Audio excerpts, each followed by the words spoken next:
సంతోష్ అంటే ఇష్టం లేక కాదు, అంటే అవును పూజ, నువ్వు ఆ లెటర్స్ ఇచ్చినప్పుడు చదవకూడదు అనుకుంటూనే చదివాను. చదివాక సంతోష్ని చూడకూడదు అనుకుంటూనే చూశాను. చూశాక ఇష్టపడకూడదు అనుకుంటూనే ఇష్టపడ్డాను. నేనెవరో తెలియకుండా, నాతో పరిచయం లేకుండా నన్ను ఇంతగా లవ్ చేసే సంతోష్ నిజంగానే నా లైఫ్లోకి వస్తే ఇమాజిన్ చేసుకుంటేనే ఐఎమ్ ఫీలింగ్ వెరీ హ్యాపీ పూజ.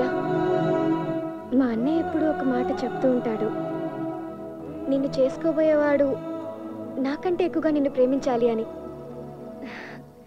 నిన్న సంతోష్ని చూశాక నాకది నిజమవుతుందేమో అనిపిస్తుంది. 4 నిమిషాల్లో తన కల్లో ఉన్న ప్రేమని నా కళ్ళకు చూపించాడు. తనని లవ్ చేసి ఆ కలని నేను నిజం చేస్తాను పూజ.